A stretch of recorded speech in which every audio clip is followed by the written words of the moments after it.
Ladies and gentlemen, now tuned into the motherfucking greatest. This is the Hype Reality Podcast. Listen. Hype-reality.com. Listen, or I'll kill ya. Hey, welcome to the latest edition of the Hype Reality Podcast. My name is Emilio, a.k.a. Triple D, a.k.a. the Mick and Dirk Diggler, along with my co-host. Ephraim. Just us today, two-man team. We'll go with the Road Warriors. Super Bowl Sunday. Man, fuck the Super Bowl. I can't even pretend to care who is going to win or has won by the time you guys hear this. Full disclosure, we record this on Sunday. It'll come out Monday. Yeah, I don't know. I just hope somehow Tom Brady's not able to ever have sex with Giselle again, and then she becomes on the market. And 20 years from now, I fuck her. I hope that guy, was it his name?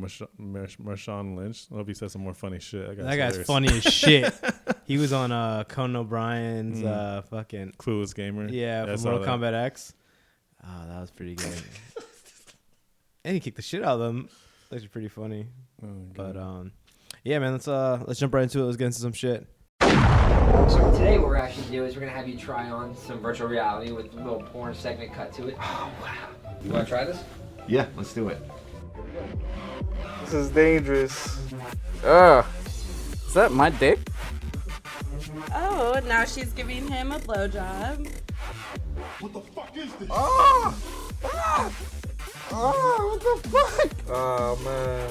They dressed up in R2-D2 outfits. I can see why people would be into this. This is actually amazing.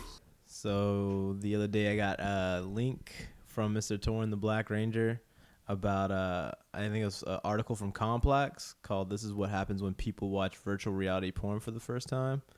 I have no idea that type of technology was even out there, and it kind of reminded me of some shit from like, what was it, Demolition Man? Sylvester Stallone. They had like the little him and Sandra Bullock. They're like, like fucking linking and shit. Yeah, I remember watching it as a kid and being really confused. Like, wait, is that that's what's gonna happen later on? No, I won't do that. I still want to put it in there. I still remember he had like all these weird names for sex. Like, yeah. All right, Huxley, what do you say we just do it the old-fashioned way? Ew, disgusting. You mean fluid transfer? I mean, boning, the wild mambo, the Hunka Chunka. That is no longer done. But yeah, like, so you watch, it looks like they got a couple of their fucking, whether like contributors or interns or a combination of both, editors, to put these fucking Cyclops from the X-Men goggles on and some Beats by Dre headphones and watch this shit. And the reactions are pretty good. It's just really fucking weird because if this is where we're going, I might want to stop watching porn because this is a little too much, man. I think one of the girls said it best. It's kind of like, yeah, I don't see why you really need anything else after this. Like, yeah, it's like they're just slowly inching our way towards like getting robots to fuck us, like, and then at that point, you kiss all the shit eventually goodbye. it'll get covered by your Medicaid, shit like that. It's like, hey, my blowjob robot hasn't been working for a couple days. Last time I bled. Okay, I don't want to say anything else, and I just need you guys to fix this. Okay, fucking whoever the next black, gay, female, Hispanic president is at the time. It's like, okay, you promised us blowjob, functional blowjob robots. Come through, bitch. Well, that's the thing. You know, it's kind of a stretch, but I feel like a lot of what people would categorize as hookup culture is also kind of connected to this. It's like people today, it's not even just New York or anywhere else, like where we're moving and busy and stuff like that, but people want to like, they want to treat their love life the same way they shop for their clothes. They want to like, I want to get this, this, and this, add to cart, check out, cool, got what I wanted, I'm done. Like, now that we have the means to do these things, people are kind of like so apt to these conveniences and there are other aspects of their life that it only makes sense that people are treating it the same way, men and women. You know, if you look at the statistics behind like, you know, particular things like Tinder and like, you know, the among like people like 25 and up, or online dating or whatever, like that's kind of the way it's going. And you know, I feel like this is also connected to it as well. I think it's funny because like, especially in New York, it's like definitely like kind of like spaced out like regionally by like races or not like exactly races, but there's like certain parts of New York that are, you know, have a more abundance of a certain type of culture or people or something like that. And so you literally like, oh, Saturday Night Fever, let's spin the fucking wheel. Little Italy it is. Trying to get me a nice little guidette, get some snooky, fucking see where this shit goes. And so yeah, it is kind of like it's like almost like eating.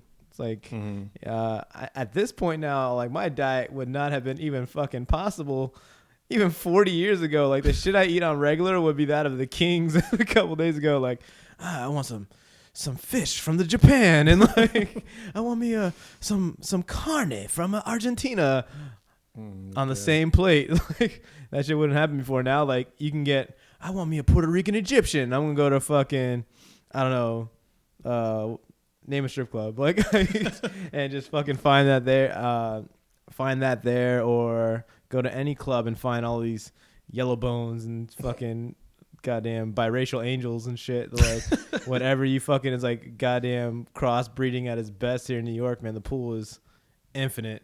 Right. So you see this shit and like it goes both ways, because I from me, like I don't do the online dating and shit. So it's kind of like there are times when I'm like, man, I should go out there and use my catching skills. I haven't caught in a while or whatever. But then I'm like, or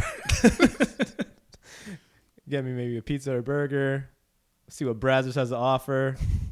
Skeet, watch Cleveland show call it a day. Like it's a very relaxed state of mind or whatever. Yeah. So I see that. They're running these problems not even just in America, but other countries too. Like we saw like Japan, right? Yeah, there was a thing on Vice in like Japan. Oh God. How like the younger generations, like they're not buying into the whole idea of marriage and traditional lifestyles as much, so they're just like, yep, whatever. They're just like, and they're just kind of getting into like, so they like weird fetishes, compartmentalize like certain things. Like I just want someone to cuddle with. There's like little cuddle hotels, and the girl listens to whatever fuck boring ass problems you have. That was a big thing too. It made its rounds. Like we had the big wannabe snowstorm earlier last week, and people were putting up Craigslist ads like, hey, I just want a cuddle buddy for the next 2 days that we're going to be snowed in. And like, yeah, it was a big thing. I wanted to hear how those results turned out. I wish I could that. Send a photo first before anything, and then we'll continue this conversation and get into the details. But yeah, it is like, I get it at times, because like even, I don't know, the more that I have going on, or like the lazier I get, or the combination of both or whatever, I see both sides, because I think the thing about Tinder, it makes it like a lot easier, like because it's on face level at first, and then there's a conversation, but it's all done through the courtesy of your phone and or toilet, and like, or wherever you're just kind of chilling out. You're not really sacrificing. Like when you go out, like it seems like if you're a dude, I think you got a lot to lose. Like, let you ladies know who might listen to the podcast. If you're a dude, first thing you got to do, he's got to get you a nice fit. You got to get you a wad of cash. Yeah. You got to get you some bros to go with. Yeah. Then you got to blow a lot of money. You got to blow money to probably get in there, because, guys can't get in for free like the ladies do. And then you go to the bar with your bro friends, and you get your drinks going. And you kind of scope the place out. Yeah. Then if you're lucky, you get a girl to entertain for a little bit, and you buy her drinks, so you're back buying, spending more money. And more often than not, that girl's going to take those drinks and then go back to her friends. And like, what a nice guy. And then at worst, you probably have to repeat the process with some other girl. Yeah. And then you might have to not end up catching anything, and then you got to go and salvage your night with some artichoke pizza on West 4th Street or something like that. You're going to get yourself some nice crepes. Yeah, there you go. So it's a lot. It's it becomes, it's not high risk. Yeah, it's very high risk. It's like, and even if, like, because I would say my batting average isn't bad. Like, if I go out a lot of times, I'll get a number, I'll talk to a girl, or might make out with a chick, or might dance with a chick, or maybe all those happen in one night fairly often. But, like, every dog has a day. Yeah, but I have to do all that to get that. Like, I don't, it seems like a lot, man. Like, hey, don't get me wrong, man. Like, I know you want dick just as bad as I want that nook, but, like, Jesus fucking Christ. I'm not sure if you really had to go through all that to get that. Like, you pretty much at a point. Catch. That's basically, I'm not going to break it down, but like it can become taxing. Pun intended. It can become a lot. And at times, I feel like it's like a muscle. It is cool. I think it really is like a muscle. And like the more you do it, the more comfortable you are in the field. And it's like, it is nice to have that kind of, that skill kind of sharpened. and honestly, the more less you go out, like the more dull that shit gets, and it's kind of like got to almost kind of start over. At least for me, in regards to the whole thing with technology, like I think it's all pretty interesting. Nothing really surprises me in terms of like how it can be more convenient for dudes. But the surprising thing to me, again, is like the fact that a lot of women are kind of bought into this as well. Like, yeah, whatever. I just want to like get a dude for the night or do my thing or whatever. Yeah. Like, I don't know how a lot of stuff will play out in the long run for especially some of these females, but like, especially the way they're perceived. Like, if hey man, I'm not gonna throw it out there, going to get in trouble, but there, I don't know what are the qualifications of a whore. I don't know the exact qualifications. The connotations are different for men and women, even with something open to interpretation. Open to interpretation. But there are certain acts that I see nowadays that be like, "Hey man, call a spade." Like, but it meets the culture right now, like the way we're like, depending on your pace or whatever. Obviously, we live in New York, so like it's kind of like go. Let's see what can happen. If I can get this pocket of time available to do something or whatnot, let's make the most out of it. But that's probably all I can get. That's all I can give, kind of shit. And so, if you can find a chick through whatever nature, however it is nowadays, there's many viable options. But like if you can find a chick that meets that, that's good. You can just go with it. And it also helps, man, because if you don't have to worry about, like, I spend a lot of time whacking off, man. I watch so many, it's like, yeah, it takes time. If I could just not worry about that and just know that I'm going to get this at one time, like, kind of gives me a little more free time to maybe, like, I don't know, become more successful or, I don't know, more useful, I guess, to society. Not tired all the time. Yeah, man.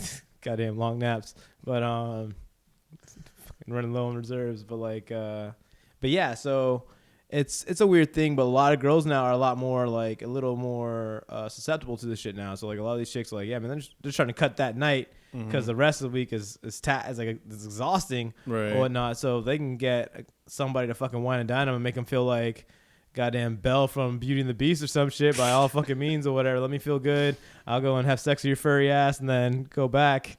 It is what it is. But then you look at it, like I can see chicks. Like, because a lot of these girls don't want to eat salads all the time. A lot of these girls don't want to go to that sweaty-ass Pilates class and do all that shit or whatever to try to keep their body and whatever the term of fit means anymore. Like, so if they could literally just get some bonbons, put those binoculars on, and then rub their fucking bean, like, I think that might work out. Like, I can see it being a viable option. But it's also not as hard for chicks to get that middle work than the guys to get that work. So yeah, maybe it's just me like speaking with some kind of hubris as a dude, but I just don't think like you can replace that the aspect of there's an aspect of companionship that women, I don't think you can replace women's getting dicked down, like but like some binoculars that were like I think as men we've had a lot more practice with like this thing, like with the third wall, like coming to terms. Yeah, with like no pun intended. Like fuck shit, there's like a goddamn like a kaleidoscope that you have sex with now, like those fucking weird like fucking tube vagina things. Oh, your fleshlights? Yeah, there you go, those fleshlights. Like, for fuck's sake, man, if you're fucking that thing, you're pretty far removed, man. Like, if you have one of those in your house, you know what, man? Just don't get caught, bro. That's something says about you. But yeah, man. At least that's not as bad as having like the actual like recreations of like girls' vaginas and buttholes. That were, like, oh yeah, I seen like that too. with the fleshlight thing, like. I think it's a little more discreet. Like if someone were to find it right away, then we may not know what it is. I probably wouldn't know what that shit is unless I see like the little lip thing on it. But like, fuck is that? Yeah. Ooh, that's where I put all my coins. But like, ain't nothing to get around a fake like vagina. Yeah, rubber you have vagina. some well, like you have girls. I don't think this is obviously from watching porn, but like they have like a fucking Symbian in the closet or some shit like that. Gosh, whew. Spent.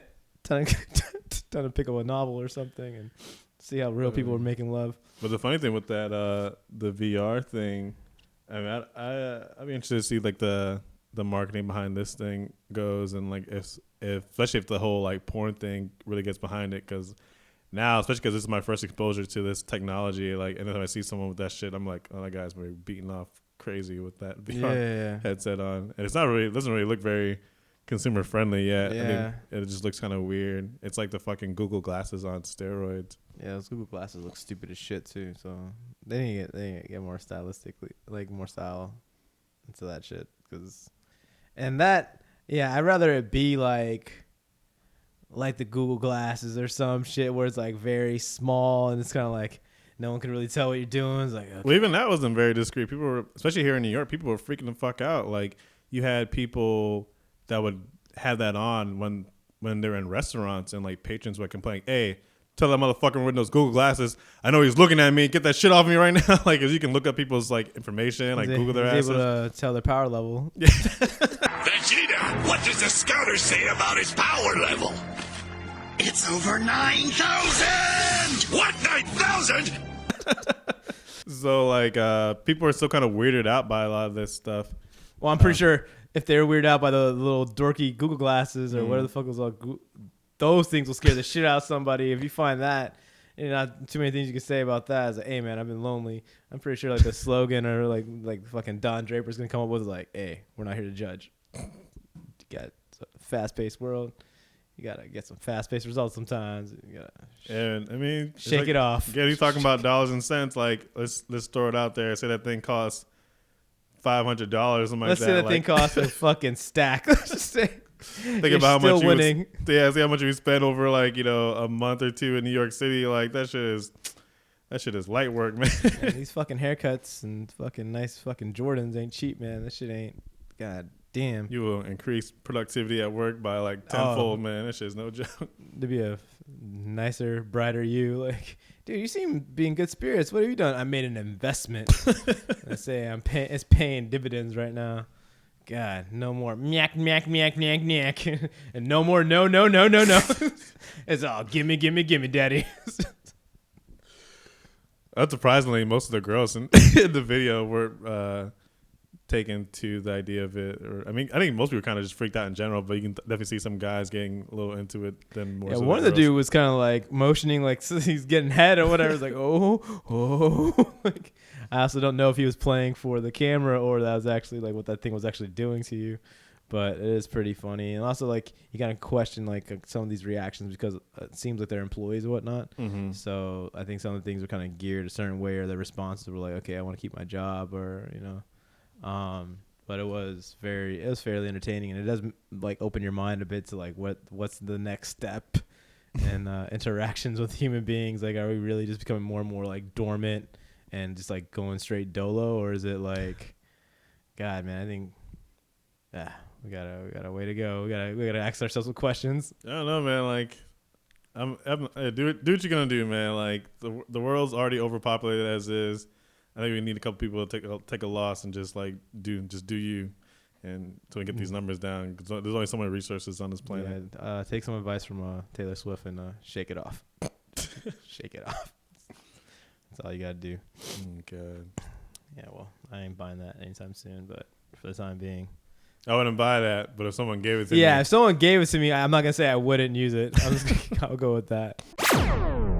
I don't think I could do an arranged marriage. I talked to my dad about his experience, and he was like, well, I met your mom, and a week later we got married. And I was like, whoa, how long did you talk to her for? He's like, 30 minutes. 30 minutes? Like an episode of How I Met Your Mother, 30 minutes? That's how you met my mother? 30 minutes isn't a lot of time, man. Think about all the crazy things you learn about people, weeks, months, years into a relationship. So recently a friend of mine, or somebody I knew in school, I'll go with that one, had a kid. And that threw me off because I thought you kind of had to have someone to have a kid, and to find out he was like married and all this other stuff and whatnot. And it didn't make any sense to me because I knew this kid pretty much almost all walks of life, and there was one thing he was not getting, and that was that fucking coin purse. So it kind of threw me off, and then I spoke to another friend of mine, and he kind of filled me in. Like, basically the dude is Indian or some kind of brown or some shit, and is like an arranged marriage kind of thing. And that still throws me off that still happens this day and age or whatnot. Like, I see the benefits. Kind of relating back to the other conversation we were having, I see the benefits, but it still feels kind of almost inhuman to me. And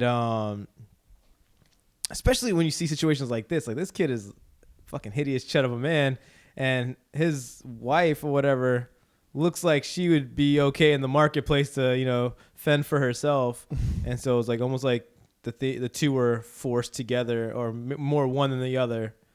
So kind of undersold yourself.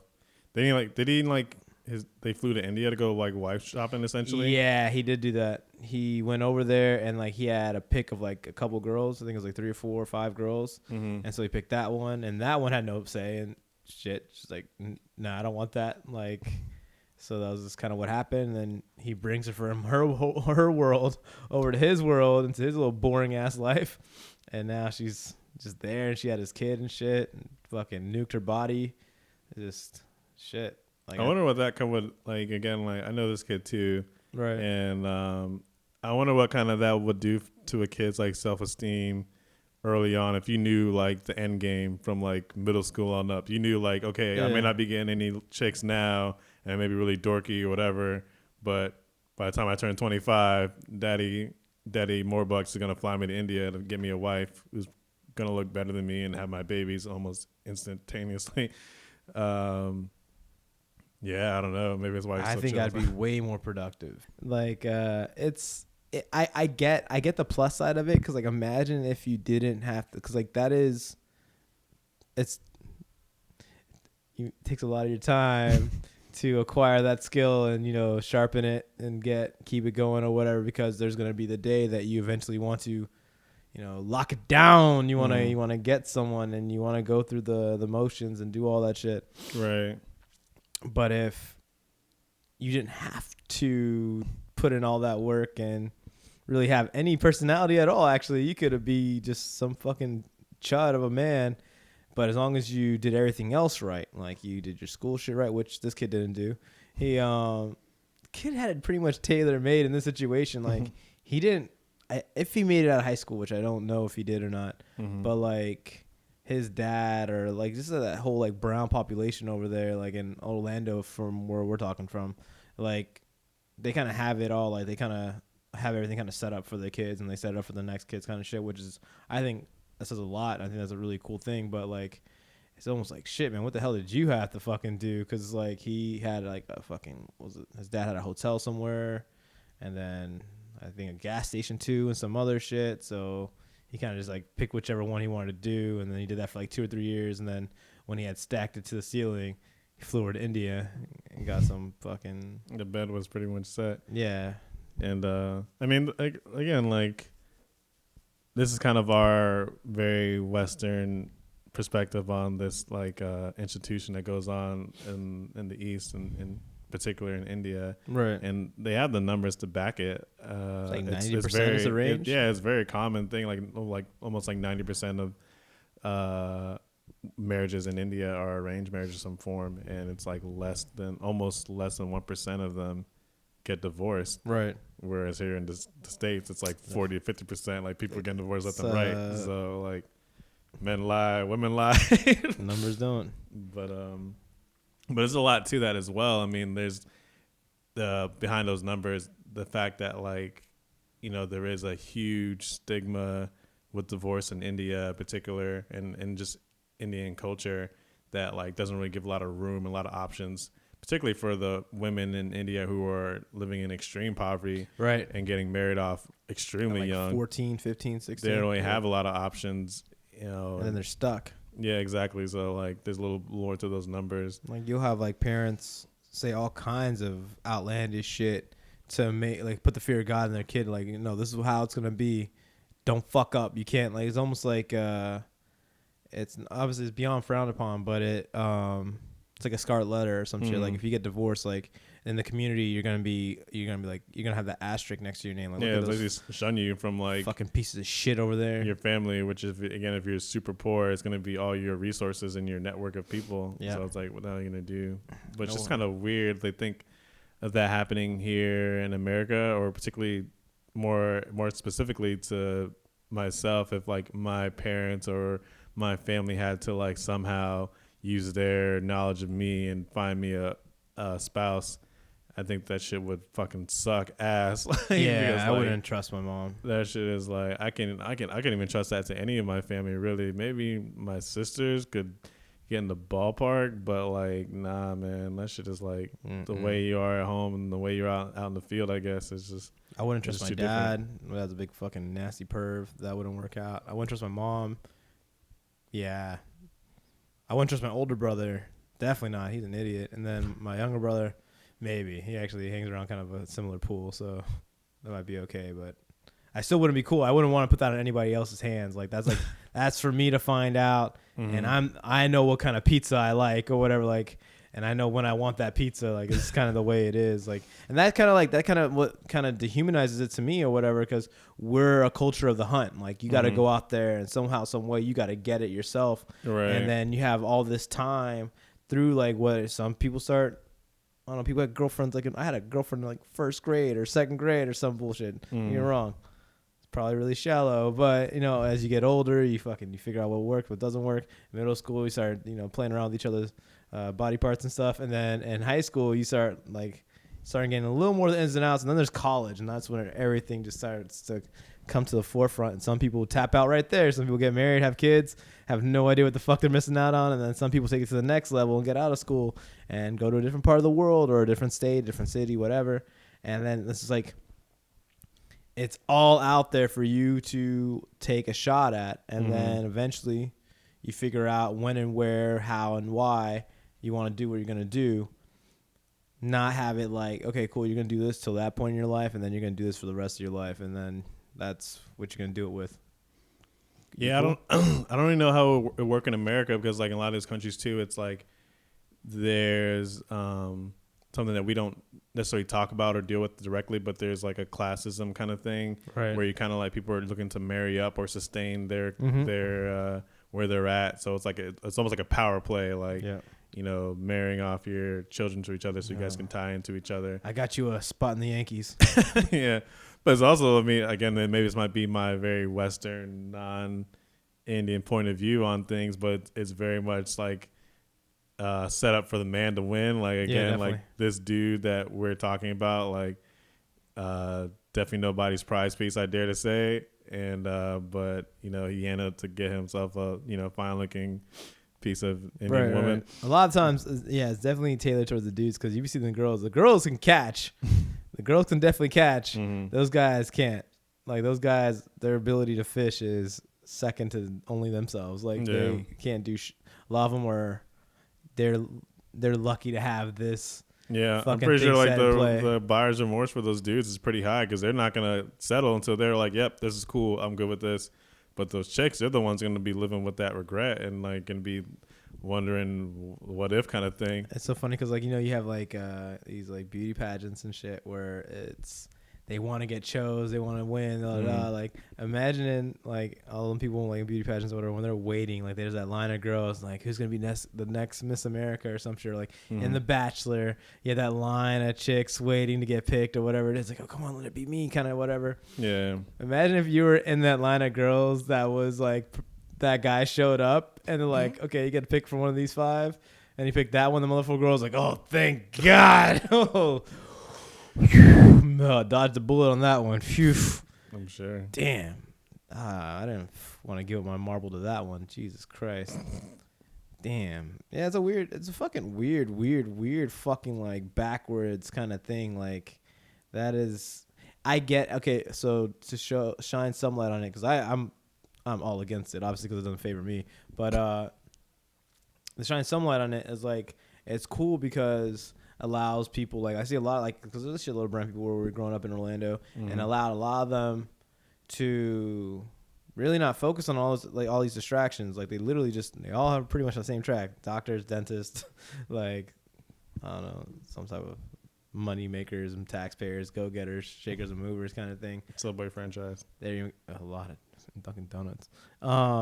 But yeah, like they just did that. They did 7-8 years in that, and then when they got out, then it's like that's there. You want what would you like? You like the turkey? You want the ham? Would you like the roast beef? We had the pastrami. Like you pick whatever you want, and then that's yours. Like that's it. And then I'm assuming, because the way the world works, those guys have no issue with like still trying to find stuff on the side or whatnot. While these girls, that will not happen. Like There are not a those whole lot of options. That's the thing too. It's funny. I didn't even think about it till just now. Like when we grew up in Orlando, I had a lot of different types of friends. In particular, I had some of my closest friends were Guyanese, and they're not obviously Guyanese and Indian are exactly the same in terms of culture, but a lot of that is definitely translates. And I definitely noticed the pattern when we were younger, like when we would, we're in middle school and high school, everyone kind of dated around, particularly those guys, like, dated white chicks, black chicks, all over. They're all the rainbow. Puerto Rican chicks, whatever. Yeah. They were all over the map with it. But as they got older and like, especially got into high school, it definitely narrowed down the search. And I think I don't necessarily think their parents probably came down on them like, hey, this need to fucking straighten up. But like, I think the path was very clear to them. Like this was. I want my grandkids to look like me. Okay. Exactly. I think there's definitely like pressure when they go to these little. When you go to Pagua, you go to little festivals, Diwali or some shit, and people kind of let you know what it is. It is, it's not a lot of diversity amongst that. I'm not saying that's wrong or anything, but I'm just saying it is what it is. You see that? Young Patel? That isn't us. That don't care what they say. So I think the pressure is there culturally for it to sustain itself. Particularly with my one friend who like I was pretty sure had a thing for white girls, and these white girls, to be fair, had a thing for him too. Like so, it sucks that he had to give that up. But he had a very powerful talent. He had a very powerful power there. But yeah, both of them essentially married to Indian girls right now. Funny thing though is like in that situation, that was because I know those guys, and that was very prevalent. Like that happened a lot. Like they definitely had they definitely maximized their potential, and then just happened to be like, yeah, well, at the end of the day, you gotta do what you gotta do, and they went where they went. But I knew dudes.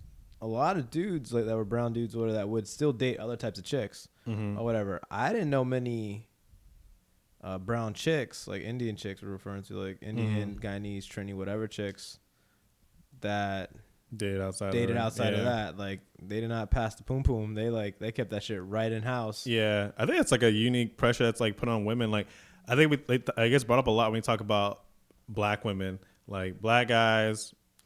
Black American dudes or whatever, maybe probably just in general, but Black American dudes are kind of known to be like to exercise their variety, as Chris Rock likes to say. They're it's almost like there's a reason why I say black goes with everything. Like it's pretty palatable to a lot of things. So like if you're a black dude and you're not that bad looking, you can make it in America. I don't even think it was if you're not that bad looking. I think it's like if you look a certain way, you have a certain aesthetic. If you fit a certain mold. Yeah, but not even it's not so much that even like, it's not even all that. A lot of black girls, the black girls that choose to stay in the race are unattractive. But like, I think that there's a pressure on them that's not put on dudes that like to maintain the black family or whatever, or even just to feed their attraction. Like I've known like plenty of black girls who would just tell me straight up like they will not date a white dude for whatever. Like they can see a white dude and think he's attractive, but for whatever reason in their mind they will not date him. At the very most they might date some like Rico Suave Spanish dude or whatever, but like that is it. Preferably like a darker like Don Omar or some shit. Yeah. And same thing, I think it was a lot of women too, like a lot of Asian women, they particularly try to stay within that mold. If they go anywhere, it's usually white. Some Spanish girls are on that shit too. Like some Indian girls, like I said too, are on that shit too. Everyone kind of like there. I think, and at least from what I witnessed, I think it was a larger effect. Like, because at least where we were growing up and what I was seeing, it was like I knew a lot of Spanish chicks who were dated Spanish dudes, but also had their crack at white guys or black dudes or fucking some of them dated Guyanese dudes or whatever the fuck it was. Black chicks, it was a little more dime the dozen kind of thing. Like it wasn't